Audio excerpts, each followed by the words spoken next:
Welcome into Vandy on SI. I'm Joey Dwyer here with a special guest today, a well-traveled college basketball veteran, Kevin Ingram. Man, thanks for joining us today. Absolutely, Joey. Always great to visit with you, man. For sure. We were just talking. I think you've got me beat on the pursuit of seeing every college basketball team, even though I don't think you've got it officially tracked. Just tell us about your career journey here. I know you had some illustrious times with Belmont, and then obviously in this role now with a 16-0 Vandy team. Just how do you reflect on everywhere it's taken you? Yeah, it's taken me a lot of places, Joey. I was thinking we're going to Texas this week, and that'll be a new venue for me. And in fact, I had not been there at all for about 35 years until we went there for football back in the fall. So yeah, looking forward to seeing the Moody Center. It's supposed to be a beautiful venue, and so that'll be one to check off the list. And then I will have made the entire lap around the SEC again. I've been to most of the places at least twice. In fact, I've been to all the places at least twice, but Texas will be a new one for basketball. But yeah, it's fun. I wish I knew an exact number of teams that I've seen or venues I've done games from. I think as far as like gyms and arenas, I'm up to about 150. Um, but again, I'd have to go back and like really think about it and jot them all down. I tried to do it a few years ago, and then I kept thinking of ones that I missed. But team wise, I wouldn't have any idea what to guess. It's got. I would think it's probably over 200. And when you combine working football and working baseball and working soccer over the years, gosh, it's probably even more. But yeah, it's fun. It's been a really, really fun journey. I've loved college basketball. It's what I always dreamed of. And you had a lot of fun times with Belmont. I called the games for the Bruins for 17 seasons. And this is 6 years doing radio for Vanderbilt. And I did about that many years on TV as well for SEC Network Plus. So it has really been a fun journey. For sure. I think I want people to know more about your story. Can you tell us about some of the big breaks you got in your career? When did you know Belmont was going to be a thing? When did you know Vanderbilt was going to be a thing? And just how fulfilling were some of those moments? Oh yeah, they're very fulfilling for sure. Yeah, to go back a long ways, I graduated from Western Kentucky back in 1993. I did a lot of high school games around Bowling Green in Southern Kentucky. I actually had a news job for the first few years of my career in Bowling Green, and then for a year here in Nashville when I moved here in 1998. And I kind of caught a break and got a job as a morning sports anchor on WSM and WTN, and that started in 2000. So I showed up just in time to cover the Titans Super Bowl run. That was a lot of fun. The first game I covered was actually the Music City Miracle game in about this time in 2000. So yeah, that was really special. But as far as Belmont, I knew Coach Bird a little bit, and I'd covered some of their games and things. But Steve Selby, who'd been the announcer there, he'd taken a job with the Memphis Redbirds minor league baseball team to be their play-by-play guy. And so he had called the games for Belmont. They were looking for a new announcer, and it worked out. And gosh, I just had so many fun times calling the games for the Bruins. And I'm looking forward to them getting back to the NCAA tournament. But in the meantime, I've called all of their NCAA tournament games. I think I did all nine of the games they played in the Big Dance. But yeah, hopefully Steve Lehman and Greg Sage will get a chance to call some more here very soon. And then that I did that through the 2019 2020 season and a little bit of the next season. But there's a change at Vanderbilt. Unfortunate circumstances with Joe Fisher, and they asked me to come and fill out the rest of the season in 2020 and 21, and then turned into a full-time job after that. And it's been so much fun, so special, such an honor to call the games for Vanderbilt. It's just such a great place, and to call games in the SEC is unbelievable. So yeah, it's really been a fun journey. You have to catch a couple breaks along the way. I always joke that it's about 1% talent and about 99% being in the right place and knowing the right people or having good friends, and it's all worked out really well. For sure. One of your friends, Tim Thompson, I think I'm just so interested in the dynamic there because I think he's the former player, you're the put together play-by-play guy. I feel like you guys complement each other really well. Just tell me about that partnership and maybe when you first met Tim and what your impressions were. Yeah, I've actually known Tim a long time. I've probably known him 20 years at least. Um, because I knew him when he called the games with Joe, and he's done the games for Vanderbilt for gosh 25 years plus. And Mhm. I knew, like I say, I knew him before. His daughter played basketball at Belmont, Lauren, and so I knew him some from seeing him around Belmont. And I'd seen him on Mhm. road trips, but yeah, I got to know him over the years, even long before we ever worked together. And I'd done a game with him here and there. I'd filled in for Joe once or twice, and worked with Tim. I just love that guy. He's one of my favorite people. He's so fun.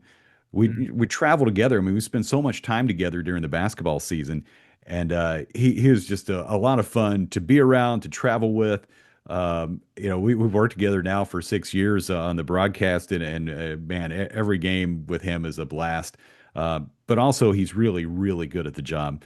Mhm. He really knows basketball. He really knows the teams, especially in the Southeastern Conference. He just has such great insight, but he does it in such an entertaining way too. Like he has fun, and I mean, he gets fired up, and he has that perspective of a former player. Plays on some really good teams at Vanderbilt. So yeah, Tim's such a special guy, and like I say, just so much fun. I mean, he's a blast to be around, and yeah, looking forward to a whole bunch more games this season with Tim. But yeah, it is so much fun to call the games with him. Right. I know there's been a lot placed on getting former players back involved with the program. I feel like Tim is kind of an example of why people want to do that. Like, how important do you think that aspect of it is that he knows Vanderbilt, he played at Vanderbilt, and for them to welcome him back kind of the way they have, especially under Byington? hmm Yeah, and I think more than just Tim. I think lots of former players have been welcomed back, and you've seen them around. And I think regardless of whether it's basketball or any other sport, I always feel like your former players, especially ones that have been really successful, I mean, those are some of the biggest assets for your program. I mean, to me, you want those people around. Like you want them to help tell the story of what happened, in years past and they how special these people are and what they went on to. Like you think about Vanderbilt baseball and how much Tim Corbin, I mean, every year they have a big dinner in the wintertime where like all these former players come back. A lot of them have played in the big leagues and all these things. Like you see these pictures, like, man, what a special group. But same thing for basketball. And again, I think Coach Byington and this staff, they have done a great job of that, of connecting with the former players and making everyone feel welcome. And I'll see Will Purdue around here in the off season or stopping in for a game. And I've seen quite a few former players around. Of course, see Shane Foster a lot. So yeah, I think that's a crucial part of any program in any sport is welcoming your former players and making them feel like they're still a part of it. And having those guys and women, in the case of our women's program, they've done the same thing, and we've seen some of the great players back around in recent years. With Shea Ralph, I mean, those are great resources, and you want those people around your program. For sure. It's interesting you bring up Joe so many times here. When you got the job, just did that add to the kind of the allure of it, seeing what he had done and how beloved he was in that role? Was that special to you to kind of take on that role, knowing what he had done with it? It was Joey. I've known Joe for gosh, I've known him for 25 years also. And when I was pretty young doing sports in Nashville, probably late 20s, early 30s, he was one of the people who really made me feel welcome around here and made me feel like I belonged. And I started working with him, and back then it was John Gromos and Bob Horton was our engineer on the football broadcast, and I started on those broadcasts in 2002. And the time I spent with Joe was really, really special, and he's a great friend and still is, and just a great mentor and influence for me. Like I learned a lot about not only how to call games, but how to be a professional and how to ask the right questions or you know just how to do these jobs and do them really well because before he was obviously this iconic announcer for Vanderbilt, he was a longtime sportscaster in Nashville. I mean, he was Mhm. most known for being on Channel 4, and he was great at that job too. So, yeah, my friendship and relationship with Joe Fisher is really special to me, and I'm happy to still call him a friend now, and I've appreciated his support as I've moved through the last few years in this role, and it was really meaningful for me. Like I wanted to kind of take the torch and carry it on. And yeah, to sit in a seat where Joe sat, it's really, really cool for me. For sure.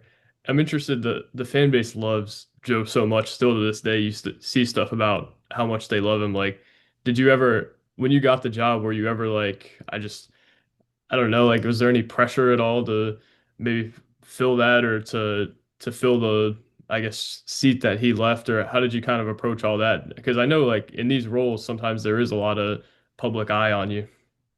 There is, and yeah, I think no matter whether it's at Vanderbilt or anywhere else, if you take over for somebody who's been a beloved broadcaster for a lot of years, I mean, there's going to be certainly a transition period that goes with that. And Mhm. I think Joe reaching out to me and putting me at ease, about the transition, I think that made me feel a whole lot better about the whole thing. In the end, man, you can't, to be honest, you just can't really pay attention to what people are Right. saying. I mean, you have to be yourself, and you have to try to make it your own. You want to, like I say, take the torch and move forward, but also, do it in your way. Like be your own person. I mean, I'm never going to be Joe, and I kind of think about it. I was like, I'm never going to be Joe. I'm never going to be as good as Joe, but I can only be as good as I am, and I'll kind of put my own sort of spin or whatever you want to call it on Mhm. this job and try to do the best I can. And that is all you can do. Like you can't, you can't listen to what other, what outside people are saying.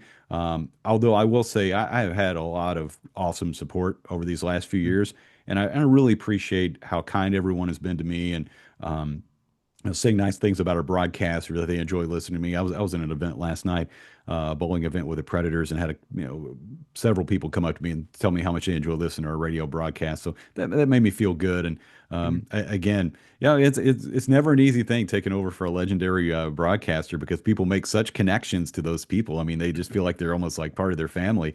And so over the course of time, you want to kind Mhm.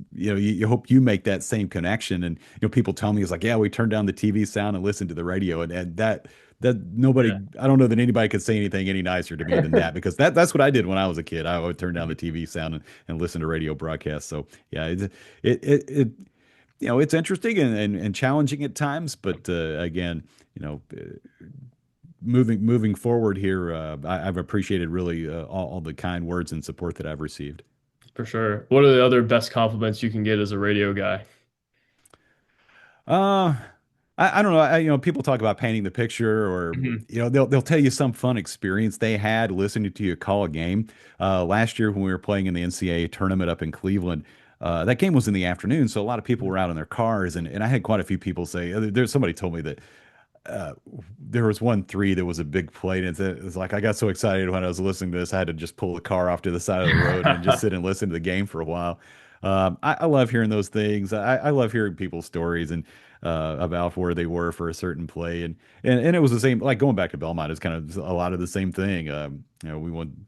We played a big tournament game against Duke back in 2008 in DC, and it was a really close game. And a lot of people tell me about that. And gosh, we beat North Carolina one time, or I don't know. Just over the years, it's really fun and special to have people just come up to you and say, "Man, I listened to the game yesterday. It was so fun hearing you and Tim call it." And um, you know, we turned down the TV sound and listened to you guys like that. Those things are really cool. But yeah, I think, gosh, I mean, any kind word is most appreciated, and I know it comes from good places. For sure. I see. So I guess the classic staple of the Vandy on SI podcast at this point is me going overtime based off of what I had allotted. Uh, so I'll make it. Yeah, that happens. Yeah, right. So see that's where I need the news experience that you have. But I'm Yeah, a interested. lot of that I learned from like doing DJ work. Really, That DJ work. timing. Yeah, back in a long time ago when I was a college student, and a year, a little bit after that, I used to DJ on weekends at a top 40 station. So really, Mhm. I always tell people like any skills you can learn from all sorts of different jobs will help you get to wherever you want to go. But yeah, I learned a sense of timing through that. Mhm. About when you need to get out and how to say stuff, quickly and succinctly, and Mhm. make it all work. So yeah, that's one place I learned some of those skills. Right. I love it. Did you enjoy that? It was okay. I knew it wasn't what I wanted to do Right. full time, and really same thing for news. Like I did news for a few years and kind of developed those journalism skills, but I knew that wasn't full a long term thing for me either. But I've applied all those skills Mhm. that I learned in those different roles to what I do now, and working in sports and hosting shows and all that for a lot of years. Right. So before I get you out of here, I'm just wondering, like, man, I've seen you go through some tough years. There's a lot of losing. Seeing you interview Tyler Nickel at that table though the other night, yeah, I'm just thinking, man, this has got to be so much fun for Kevin to go through the 16-0 start and be there every step of the way. Just can you contextualize what it's been like for you, how fun this ride has been for you over the last few months? Oh, sure, Joey. I don't take any of it for granted. I mean, gosh, you look at our men's and women's basketball teams as we record this are 33 and 0. Our football team went 10 and 3, which is the best season in the history of the program. So you're looking at 43 and 3. Is that right? 43 and 3 for our I believe three so, yeah. teams. And I also do quite a few of the soccer games and went to the Elite Eight there. Um, gosh, I mean, it really is amazing. Like this basketball team has been so much fun. And it's not, you know, winning is awesome, but like the way they win is cool too. Like it's such a fun style and they're good dudes. And, I really like these coaches. And, uh, gosh, I mean, like I say, I don't take any of it for granted. And I've worked a lot of tough seasons for football and to see the success of that program is super fun. But, for basketball, it's only 2 seasons ago this program was 9 and 23. And that was one of the hardest seasons I ever did. Mhm. We came out on opening night and lost against Presbyterian. And, he kind of sat there and said, man, this is going to be a really difficult season ahead, it feels like. Mhm. But, last year, uh, getting back to winning and winning 20 games and going to the tournament and just all those Saturday wins that we were able to capture there at Memorial Gym and then moving into this season and seeing how good this team has been. It's really, really fun. And like going back to Belmont, I had a lot of fun years there. Like we won 20 games, went to the tournament a lot of times. We had a 30-5 season one year and I still wear the watch from that season sometimes. But yeah, for this current Vanderbilt team, it's just been amazing. Like I look so forward to doing these games and being there and seeing them play and calling the games with Tim and being around the guys and the coaches. It's so fun, and I just can't wait to see what's ahead. I mean, this is a SEC is a tough stretch coming up for sure, but gosh, the first 16 sure have been fun. Right. I remember the Presbyterian night you were walking out of the gym by me and Billy when we were about to film our post game video, and I could just tell like at that point it was you I could see all those thoughts going through your mind that you said that you said you had. It's a pleasure to see the way you're enjoying it and everything now, though. I think it's almost forgotten how involved you guys are and how emotionally attached you guys are at this point. I think that's a cool aspect of Vanderbilt's rise is to see the way you and Tim and Andrew have kind of ascended with them. So Kevin, I appreciate you coming on, man. It's been a pleasure. Let's do it again soon. Absolutely, Joey, and I'm happy for you, man. Man, you work hard. You've done a great job. You have such a bright future ahead. So, man, just keep up the great work. I appreciate that, man. Thank you. We'll do it again soon. All right, sounds good.